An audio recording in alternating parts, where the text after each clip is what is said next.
మేమైతే పూర్తి విశ్వాసంతో మా పార్టీ వస్తుందని 9వ తేదీ నాడు గౌరవ ముఖ్యమంత్రిగా మళ్ళీ జగన్మోహన్ రెడ్డి గారు విశాఖపట్నంలో ప్రమాణ స్వీకారం చేస్తారు. సమయం తేదీని కూడా నిర్ణయించాం.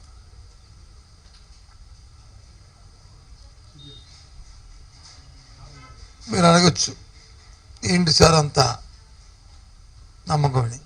ఎస్, 5 సంవత్సరాలు ఏదైతే ప్రజలతో మమేకమై ప్రజా అవసరాలు ఏమున్నాయో వాటికి అనుగుణంగా వారి జీవన ప్రమాణాలు పెరిగే విధంగా చేసిన ప్రతి కార్యక్రమం, తీసుకున్న ప్రతి నిర్ణయం వారి తాలూకా ఆర్థిక పరిస్థితి మెరుగుపడమే కాకుండా సమాజంలో, సంఘంలో ఒక గౌరవాన్ని కూడా ప్రతి సామాన్య పౌరుడికి వచ్చింది. ముఖ్యంగా మహిళలకి పెద్ద ఎత్తున అభిమానాన్ని గత ప్రభుత్వంలో చంపుకునే పరిస్థితులు ఉండేవి. ఇప్పుడు వాళ్ళకి ఆ పరిస్థితులు లేకుండా ఆత్మాభిమానం పెంపొందించుకుంటూ వారి పిల్లల్ని చక్కగా చదివించుకునే పరిస్థితులతో పాటు వారి విధానంలో కూడా మార్పులు వచ్చాయి. ఇది మాటల్లో కాదు, ఏ సూచిక తీసుకున్నా అన్ని సూచికలు కూడా ఇంతకుముందు దేశంలో 17, 18, 19 స్థానాలు ఉన్న జీడిపి కానీ, పర్ క్యాపిటల్ ఇన్కమ్ కానీ, ఇది పావర్టీలో ఉన్న రిలేషన్ కానీ అన్నీ కూడా ఇప్పుడు 3, 4, 5 స్థానాల్లోకి రాష్ట్రం రావడం అనేది గొప్ప పరిణామం, గర్వకారణం కూడా రాష్ట్రానికి. ముఖ్యంగా ఇంట్లో విద్య, వైద్యం ఈ 2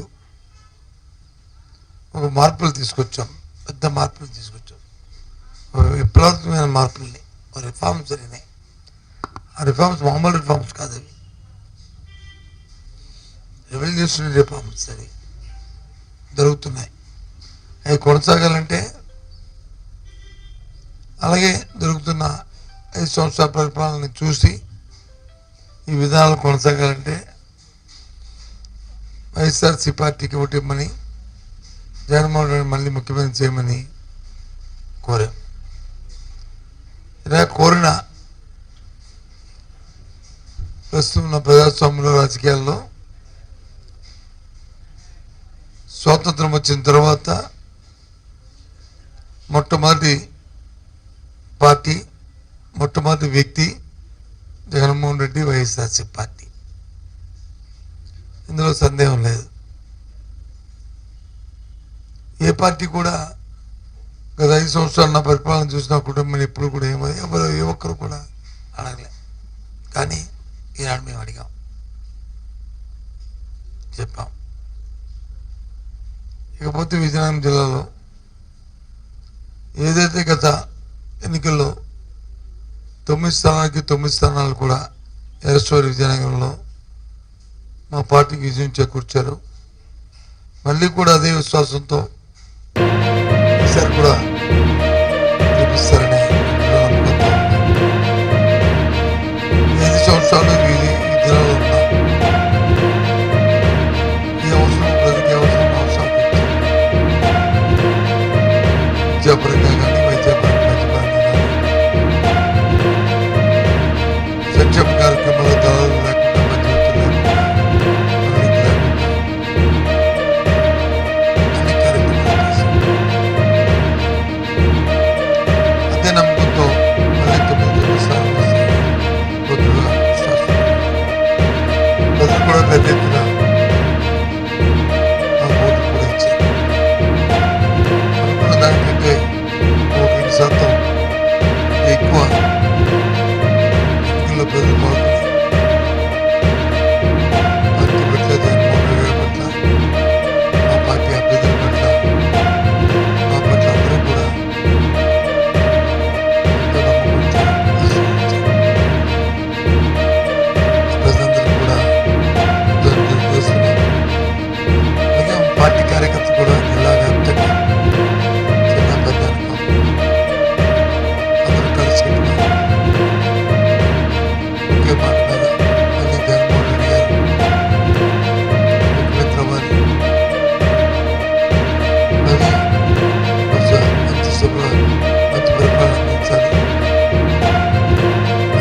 ఆయా రాష్ట్రాల్లో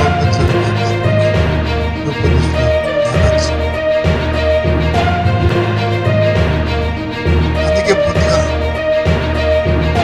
ఏదైతే ప్రతి గ్రామంలో 10,000 సెకండ్ సచివాలయాలే కాకుండా వారితో పాటు ఆరోగ్య కేంద్రం ఎక్కడ ఒక డాక్టర్ కూడా ఒక పారామెడికల్ అసిస్టెంట్ కూడా ఖాళీ అనేది లేకుండా పూర్తిగా కూడా ఇప్పుడు రాష్ట్రంలో జరిగిన విధంగా ఈసారి నింపుడుగా కాకుండా వారితో సకాలంలో వైద్యం ఏర్పాటు చేశారు. వృద్ధులైతే ఏ రాష్ట్రం కూడా మన రాష్ట్రంతో సాటి పోటీ పడిన విధంగా ప్రాథమిక దేశంతో 1వ తరగతి నుంచి 2వ తరగతి వరకు ఎన్నో మార్పులు తీసుకొచ్చారు. 3వ తరగతి నుంచి సబ్జెక్ట్ టెస్టులు పెట్టడమే కాకుండా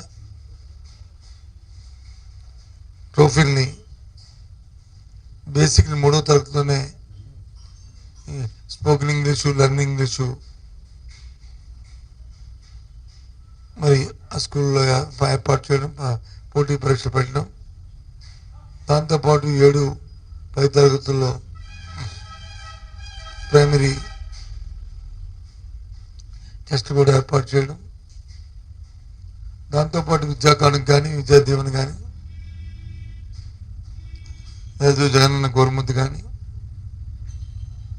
ఈ కార్యక్రమాలు సామాన్య ప్రధానికి అందించి చదువుకునే వెసులుబాటుని కల్పించడం,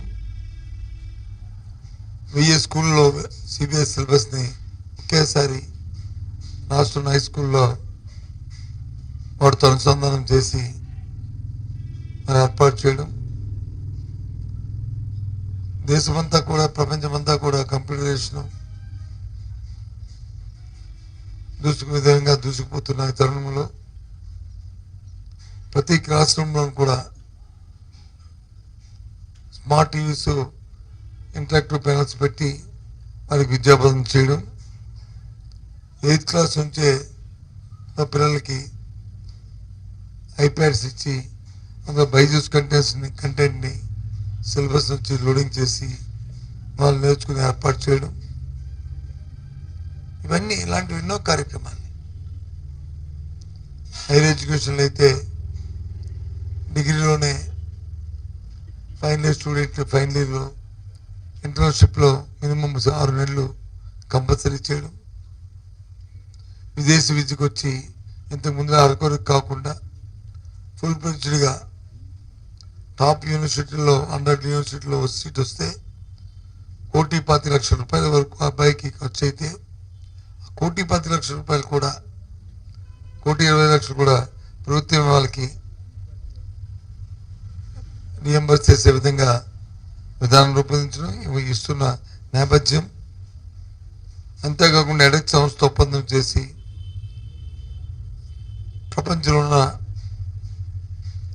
టాప్ 100 యూనివర్సిటీస్లో ఎవరైనా ఆన్లైన్ ఎగ్జామ్ కానీ గ్రాడ్యుయేషన్ కానీ పూర్తి చేసిన అయిన తర్వాత ఆయా యూనివర్సిటీలో హార్వర్డ్ కానీ కేంబ్రిడ్జ్ కానీ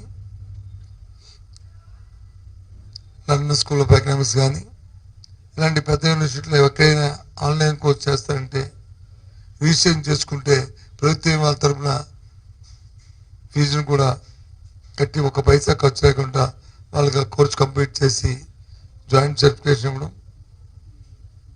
ఇలాంటివి ఎన్నో విధానాలని స్కూల్ ఎడ్యుకేషన్ హైయర్ ఎడ్యుకేషన్ తీసుకొచ్చి ఈరోజు 10th క్లాస్ ఇంటర్మీడియట్ ఎగ్జామ్స్లో పబ్లిక్ ఎగ్జామ్ జరిగినప్పుడు ప్రైవేట్ స్కూల్స్ కంటే గవర్నమెంట్ స్కూల్లోనే ఎక్కువ శాతం పాస్ అయ్యేటట్లు, అలాగే ప్రథమ మార్కులు కూడా వచ్చే విధంగా మరి టీచర్లకి తరఫీ ఇచ్చి వారు బోధన చేయడం, వారి కృషితో ఈ కార్యక్రమం జరగడం అనేది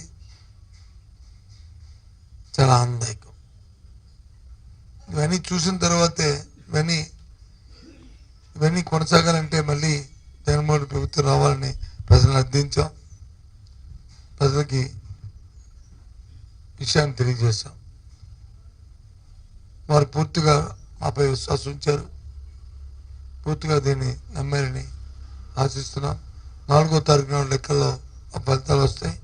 మళ్ళీ విజయనగరంలో 9 స్థానాలు కూడా తప్పకుండా మేము సాధిస్తామనే విశ్వాసాన్ని తెలియజేస్తున్నాను. మీ ద్వారా పాల్గొన్న మా కార్యకర్తలకి, మా పార్టీ పెద్దలకి అందరికీ కూడా మీ ద్వారా నేను వాళ్ళందరికీ అభినందనల్ని, కృతజ్ఞతల్ని తెలియజేస్తున్నాను. ఓకే.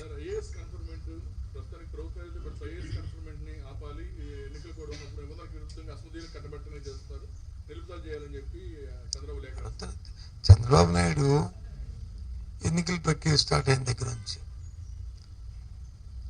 దేనికి లేఖ రాలేదు చెప్పండి?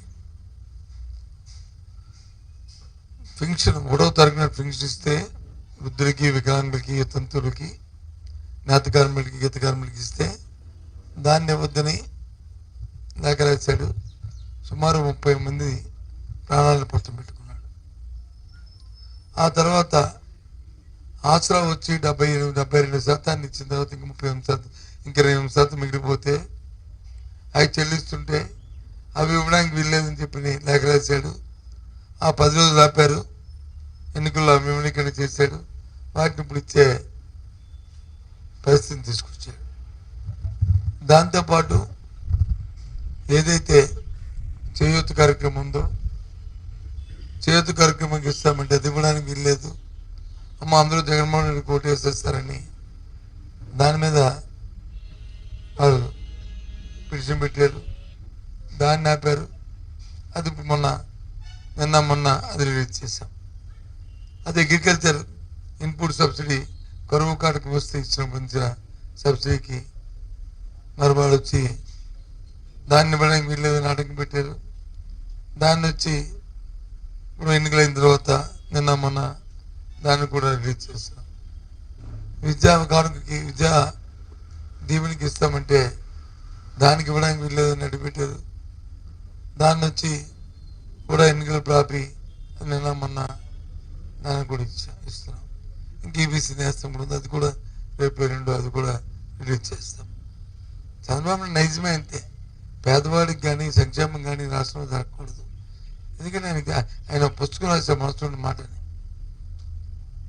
వ్యవసాయంతో దండగా పేదవాళ్ళందరినీ దేశం నుంచి తొలియాలి, ఇలాంటివన్నీ అని చెప్పారు. ఉచిత చెప్పారు. ఆ నేపథ్యంలోనే ఈ కార్యక్రమం కూడా, ఎందుకంటే అతను పేదవాడు కానీ మధ్యతరగతి వాడు కానీ ఎవరు కూడా సుఖంగా ఉండవాలి. ఆయనకి అందరికీ ధనవంతులు, బలవంతులు, బాగా బలిసున్న వాళ్ళు, అవినీతికి అందులోకిన వాళ్ళే ఆయనకు కావాలి. కాబట్టి ఈ కార్యక్రమం ఆయన ఇప్పుడు చూడండి, ఈ కార్యక్రమం. సో అందుకే ఇవన్నీ కూడా దొరుకుతున్న నేపథ్యం.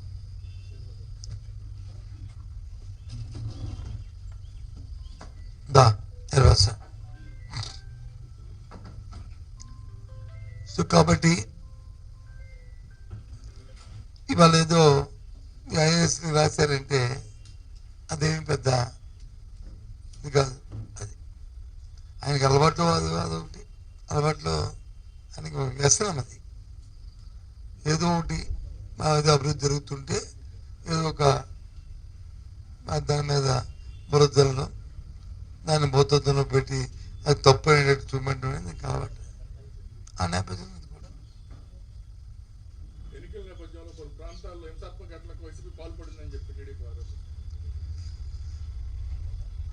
హింసాత్మక ఘటనలు టీడీపీ ఆరోపించడం పక్క పెట్టండి. టీడీపీ ఆరోపించకపోతే వాళ్ళు మమ్మల్ని పొగుడుతారా? చెప్పండి. నేను బర్మా కాలనీలో. అది రాజకీయాలకి ఏమైనా సంబంధం ఉందా? మీరు వెళ్ళండి ప్రత్యక్షంగా, మీరు రేపు 3 కెమెరాలు 4 కెమెరాలు పట్టుకుని వెళ్ళి అడగండి వాళ్ళందరినీ, చెప్తారు. అది గురజాల్లో ఏదో ఇన్సిడెంట్ జరిగింది అంటున్నారు, టీవీలో చూపెట్టారు, ఏదో వాట్సాప్లో అది తీసుకొచ్చారు. 9 ప్రాంతాల్లో ఈవీఎంలు వచ్చి ఆ ప్రాంతాలు, మరి మిగతా 8 ప్రాంతాలు ఎవరు చేసినవి? అసలు అక్కడ ఆ సంఘటన జరిగిన పూర్వపరాలు ఏంటి? మరి దాని మీద ఎందుకు మరి ఆ టీవీ మాట్లాడట్లేదు?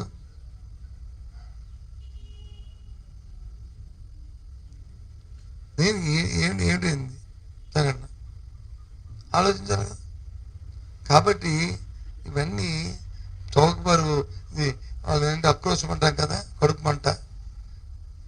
ఎలాగ ఓడిపోతున్నాం కాబట్టి ఏదో బుర్ర తెల్లేస్తే అమ్మో ఈ దౌర్జన్యం చేశారు, అది ఏదో చేశారు, అందుకే ఇది వచ్చి ఎన్నికలు గెలిచారు, లేకపోతే మేము పొడి చేసేవాళ్ళం అని చెప్పుకోవడానికి ఇవన్నీ కూడా దానికోసం చేస్తున్న కార్యక్రమాలు.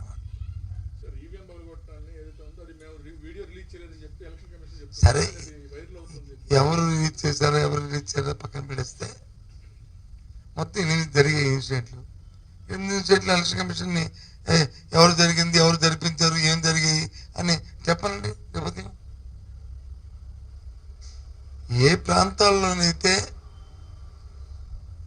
పోలీస్ అధికారుల్ని, ఎస్పీ స్థాయి అధికారుల్ని బదిలీ చేశారో,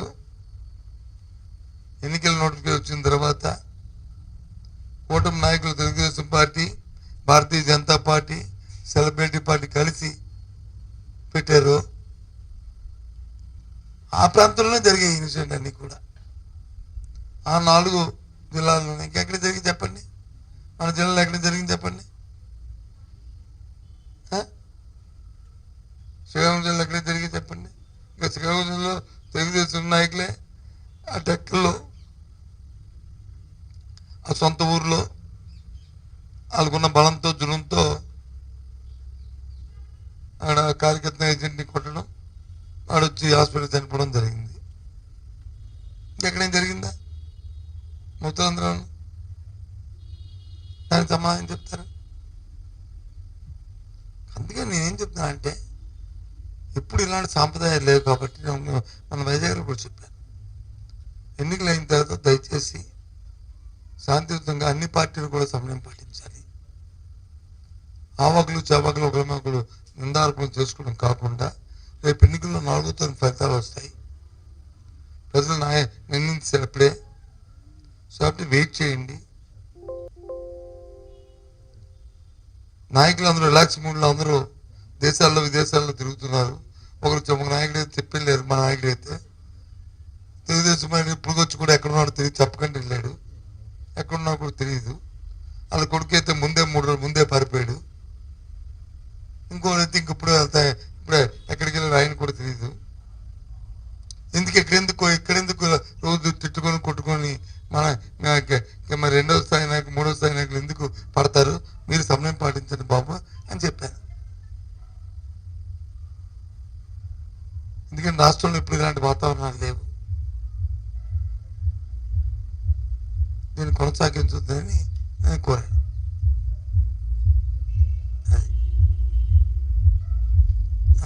ఇంకా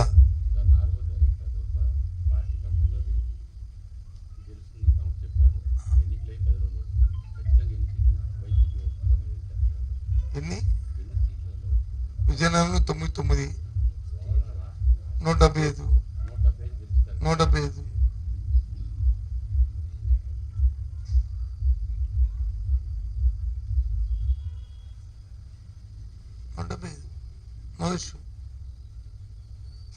కాన్ఫిడెంట్. ఎప్పుడు కూడా ఓటేసే మనిషి వ్యక్తిని రాజకీయ పార్టీ కోరుతుంది, వ్యక్తి ఆలోచిస్తాడు, నేను ఈ పార్టీకి వ్యక్తికి ఎందుకు ఓటేయాలి, ఈ పార్టీకి వ్యక్తి ఎందుకు ఓటేయకూడదు. మా దగ్గర 99% ఎందుకు ఓటేయాలా అని చెప్పడానికి 100 కారణాలతో పాటు ఇందాక చెప్పినట్టు భారతదేశం ఏ నాయకుడు చెప్పలేదు. స్వాతంత్రం వచ్చిన తర్వాత ఏ రాజకీయ పార్టీ కూడా చెప్పలేదు. గత 5 సంవత్సరాల్లో మా పరిపాలన చూసి ఓటేయండి. నేను మొట్టమొదటిసారిగా కొత్త వ్యవహార శైలిని, కొత్త ట్రెండ్ని తీసుకొచ్చాడు జగన్మోహన్ రెడ్డి గారు. 5 సంవత్సరాలు నా పరిపాలన బాగుందనుకుంటే, మీకు మంచి జరిగిందనుకుంటే, మీ జీవన విధానంలో మార్పు వచ్చిందనుకుంటే, మీ ఆత్మగౌరవం పెరిగిందనుకుంటే, మీ గౌరవం పెరిగిందనుకుంటే నన్ను ఆశీర్వదించండి. రైతుకి మేలు జరిగిందనుకుంటే నన్ను ఆశీర్వదించండి. ఏ నాయకుడు ఆగలేదు కదా. జగన్మోహన్ రెడ్డి స్వాతంత్రం వచ్చిన తర్వాత, ఆంధ్ర రాష్ట్రం ఏర్పాటైన తర్వాత జరిగిన ఎన్నికలు జరిగినప్పుడు కూడా మొట్టమొదటిసారి వైసీపీ పార్టీ అడిగింది ఈ విధానాన్ని. జగన్మోహన్ రెడ్డి అనే వ్యక్తి ముఖ్యమంత్రి, 5 సంవత్సరాలు ముఖ్యమంత్రి, ఆయన అడిగాడు. చంద్రబాబు అడిగాడా? నా పరిపాలన చూసి గత నా 14 సంవత్సరాల పరిపాలన ఒకటి అడిగాడు. చెప్పండి చెప్పండి.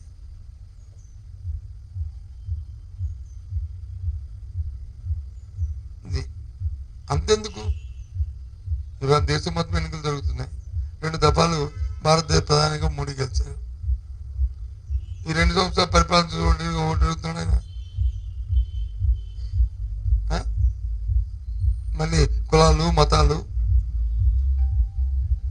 వర్గాలు, లేకపోతే ఆ సెక్షన్ తీస్తాను, ఈ సెక్షన్ తీస్తాను, లేకపోతే ఇంకొక అంశాలు తీసుకొచ్చి అడుగుతున్నారు తప్ప, నేను 10 సంవత్సరాలు పరిపాలించాను, అది చూసి మీ అందరూ సంతోషించుకుంటే మళ్ళీ నాకు ఓటు మేము అడగచ్చు కదా. జగన్మోహన్ రెడ్డి గారు ఇప్పుడు ఉన్న వాళ్ళందరం కూడా వయసులో కొంచెం చిన్నవాళ్ళు, పెద్దవాళ్ళు ఉన్నారు. మీ అందరూ కూడా విలేక సోదరులు, ఎన్నో ఎన్నికల్లో మీరు చూశారు. ఎన్నికల్లో చూడడం కాకుండా మీ వృత్తిలో మీరు వచ్చి ఎంతమంది రాజకీయాలు చదువుకొని చూసి తెలుసుకొని ఉంటారు. చెప్పండి ఎవరైనా ఎవరైనా సరే. అలాంటి పరిస్థితి ఇవాళ జగన్మోహన్ రెడ్డి గారు తీసుకొచ్చారు. ఇక రాబోయే కాలంలో ఎన్నికల్లో దేశం మొత్తం మీద ఎవరైనా ముఖ్యమంత్రి చేసిన వ్యక్తి మళ్ళీ ఎన్నికలు పోటీ చేస్తే ఆయన పరిపాలన గురించి ఆయన చెప్పుకోవాలి. ఒకవేళ అంతకుముందు ముఖ్యమంత్రిగా చేసిన వ్యక్తులు మళ్ళీ పోటీ చేస్తే ఆ పార్టీ కానీ ఆ నాయకులు కానీ వాళ్ళ పరిపాలన విధానాన్ని చెప్పుకోవాలి. లేదంటే గత పరిపాలన నేను తప్పు చేశాను, నా వల్ల నష్టం జరిగింది, నేను మారాను అని చెప్పుకొని మళ్ళీ ఓటు అడగాలి. మీ అందరికీ జ్ఞాపకం ఉన్నది, చంద్రబాబు నాయుడు ఒకసారి నేను గత పరిపాలన 5 సంవత్సరాల్లో నేను కొన్ని పొరపాట్లు చేశాను, నేను ఇప్పుడు మారిపోయాను, నన్ను నమ్మండి, నా కోటి మందిని అడిగి జ్ఞాపకం మీకు. ప్రజల పనులు నిజమే కాదా మారిన మనిషి అనుకున్నాను, కానీ మళ్ళీ మోసం చేశాడు. రుణమాఫీ చేస్తాడని మహిళలు మోసం చేశాడు, రైతులు రుణమాఫీ చేస్తాడు, రైతులు మోసం చేశాడు. బాబు వస్తే జాబ్ ఇస్తాను, జాబ్ వస్తే జాబ్ లేకపోతే 2 రూపాయలు ఇస్తానని యువకులు మోసం చేశాడు. రాష్ట్రం ఆర్థిక పరిస్థితి అన్న చిన్నాభిన్నం చేశాడు. ఏ కార్యక్రమం చేయలేదు, దాంతో అయిపోయింది, గెలిపడిపోయింది. ఇవాళ జగన్మోహన్ వాళ్ళకి కాదు, చెప్పిందే చేస్తాడు, చేసింది చెప్తాడు. అది ఆయన తాలూకా విధానం, ఆయన తాలూకా కార్యక్రమం, మా పార్టీ విధానం, మా పార్టీ కార్యక్రమం. సో అది కొత్త ట్రెండ్ తీసుకొచ్చాడు. అందుకు ఇవాళ చెప్తున్నాను, మళ్ళీ ఈ జిల్లాలో 9 స్థానాలు గెలుస్తాం. మొన్న ఎన్నికల్లో మా పార్టీ కార్యకర్తలు చిన్న పెద్ద అందరూ లేకుండా ఎంతో సామరస్యంతో అందరూ ఒకరికొకరు సహకరించుకుంటూ ఎన్నికల్లో పాల్గొన్న మా పార్టీ కార్యకర్తలందరికీ మనస్ఫూర్తిగా వ్యక్తిగతంగా మా తరఫున, మా పార్టీ తరఫున మనందరికీ అభినందనలు తెలియజేస్తూ, ప్రజలు ఇంత పెద్ద ఎత్తున మా మీద నుంచి విశ్వాసం నుంచి ఓటింగ్లో పాల్గొన్న ప్రజలందరికీ పూర్తి విశ్వాసం మాకైతే ఉంది. ఎక్కడో ఓన్లీ ఆనవాయితీ,